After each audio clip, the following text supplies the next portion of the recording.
Salut à tous, je vous rappelle pour tous ceux qui aiment suivre mon quotidien au sport, ça se passe sur Instagram.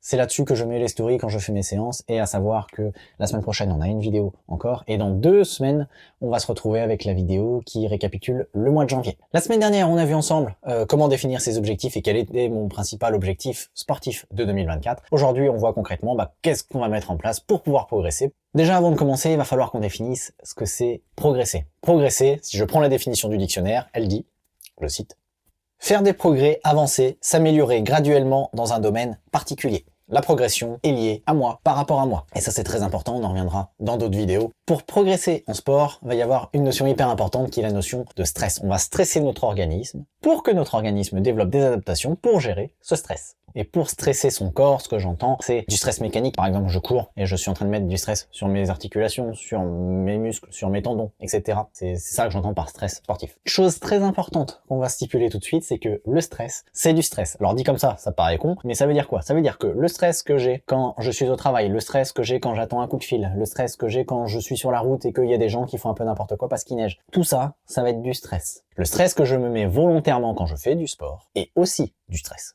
Chaque individu est capable de gérer une quantité de stress quotidienne qui lui est propre. Une fois que cette quantité de stress-là est atteinte, c'est là que ça commence à vriller. On a des crises de colère, on a de l'irritabilité, on a plein de choses qui sont un petit peu négatives parce que notre jauge de stress a atteint sa capacité limite. Et pour ça, il va falloir qu'on se repose pour pouvoir réemmagasiner du stress. Ça veut dire quoi concrètement? Ça veut dire que si je suis stressé par mon travail, je vais pouvoir moins mettre de stress sur mon entraînement. Si je mets beaucoup de stress dans mon entraînement, je vais peut-être être moins capable de gérer du stress à mon travail. La quantité de stress qu'on est capable de gérer au quotidien est indépendante de notre volonté. Que ce soit du stress volontaire ou involontaire. Une fois qu'on a bien ça en tête, on a déjà notre porte d'entrée. Une fois que j'ai soumis mon corps volontairement à du stress, donc par le sport, je me retrouve dans des situations où en fait, mon corps va réagir en conséquence. Je suis stressé parce que c'est en train de se passer, donc stress mécanique, stress physiologique, c'est inconfortable. Parce que c'est inconfortable, je vais m'adapter, je vais faire plus de fibres musculaires, je vais renforcer les tendons, je vais renforcer les os, je vais renforcer un petit peu tout le système cardiovasculaire pour pouvoir mieux gérer cette situation qui est stressante pour l'organisme, pour le corps. Et ces adaptations-là vont faire que les fois d'après, ce sera plus facile. Donc, pour pouvoir progresser, je vais stresser un peu plus mon corps. Et mon corps, pour pouvoir répondre à ce stress, va créer plus d'adaptations pour lui permettre justement de répondre à ce stress. Donc on pourrait se dire, en partant de ce principe-là, que ok, pas de souci, s'il faut juste stresser le corps pour qu'il crée les adaptations, je vais le stresser très fort et le corps va faire de très grosses adaptations et je vais devenir très vite très fort. Sauf que si je mets trop de stress à mon corps, qu'est-ce qui va se passer? Il n'aura pas le temps de créer les adaptations nécessaires pour gérer le stress supplémentaire qu'on va lui mettre derrière. Qu'est-ce qui va se passer? On va se blesser. Je vais prendre un exemple. Admettons, il y a un camion et j'ai envie de soulever ce camion pour réparer la roue avec mon cric, mais j'ai qu'un cric de voiture. Qu'est-ce qui va se passer? Je vais mettre mon cric de voiture et la contrainte du camion va être trop importante pour mon cric. Qu'est-ce qui va se passer? Mon cric va casser. Si j'ai envie de soulever ce camion-là avec mon cric, je vais être obligé d'adapter mon cric. Pour l'adapter, je vais renforcer son alliage en métal. Je vais peut-être utiliser un verre pneumatique dessus. Donc on va créer des adaptations autour de ce cric-là pour réussir à tendre vers l'objectif, réussir à soulever le camion. Si jamais je n'ai pas fait les adaptations nécessaires sur le cric va casser. Si jamais je n'ai pas laissé le temps à mon corps de créer les adaptations sur mon corps, qu'est-ce qui va se passer? Ça va casser ou ça va blesser. Tendinite, rupture des ligaments, mal de genou, syndrome rotulien, machin, je sais plus quoi, le syndrome de l'essuie-glace, périostite, les machins, tout ça. Si je suis blessé, je ne m'entraîne plus. Si je ne m'entraîne plus, je ne soumets plus mon corps à du stress. Si je ne soumets plus mon corps à du stress, il régresse. Il enlève les adaptations qu'il a fait car le corps ne le sollicite plus. Donc là, on a déjà des bonnes bases. Et puis maintenant, l'autre question qui nous vient en tête, ça va être, ok, j'ai compris qu'il faut que je stresse mon corps. J'ai compris qu'il faut que je le stresse pas trop pour lui laisser le temps de créer ses adaptations. J'ai compris qu'il faut aussi que je récupère suffisamment pour recharger mes réserves de stress. Comment je fais pour mettre du stress sans me blesser, sans mettre trop de stress? Dans un premier temps, il va y avoir la régularité. Si je soumets mon corps à du stress une fois, il va se dire, ok, mais j'ai pas besoin de faire trop d'adaptations parce qu'en fait, ça ne revient pas de manière récurrente. Donc le corps ne va pas créer d'adaptation. Si je fais du jour au lendemain, tous les jours, là, il n'y a pas cette notion de progressivité, il y a une grande chance qu'on se blesse. Pourquoi? Parce que le corps n'a pas le temps de faire les adaptations. Généralement, pour progresser, on va se dire 3 fois par semaine, et on va augmenter petit à petit, dans un premier temps, le volume. Le volume, c'est quoi? Je prends l'exemple de la course à pied, le nombre de kilomètres.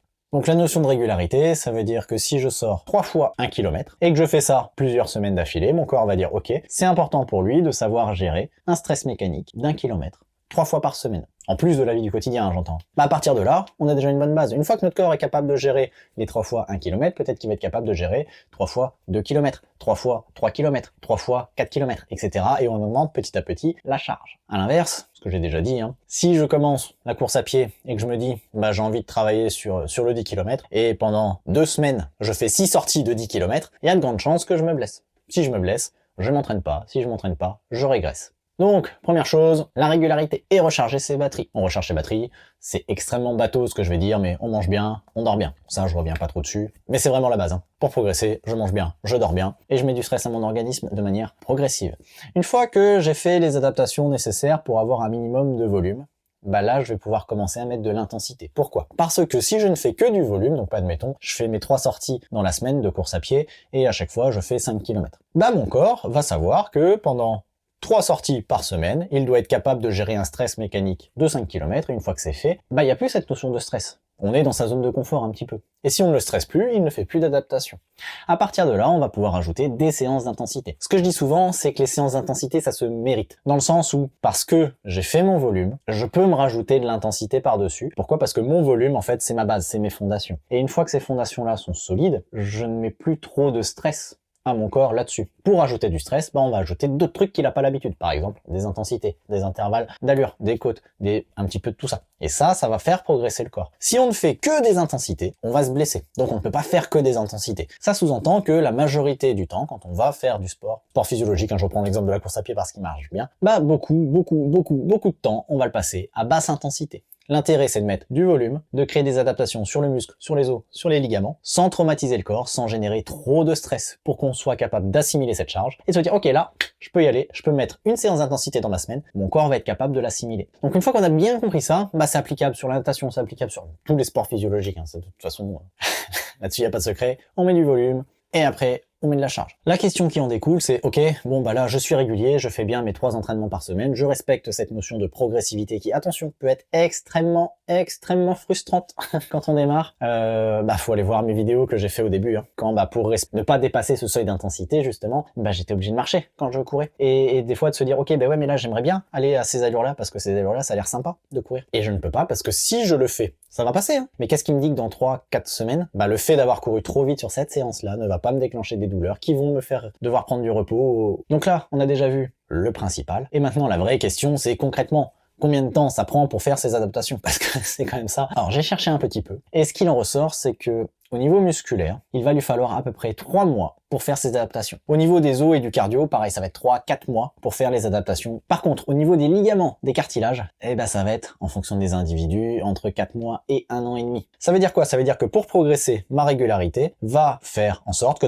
je prends un exemple extrême, admettons, mes ligaments à moi, il me faut 1 an pour qu'ils soient adaptés à ma charge d'entraînement. Bah, je vais augmenter progressivement, et je n'aurai les bénéfices de mon entraînement actuel que dans 1 an. Ça veut dire que dans les sports physiologiques, il faut être patient. Ok, je comprends que je progresse, je comprends qu'il faut que je sois progressif, mais pour ma santé mentale, je m'investis dans mon entraînement et j'ai envie de voir quand même que ce que je fais fonctionne. Comment est-ce que je fais pour ça?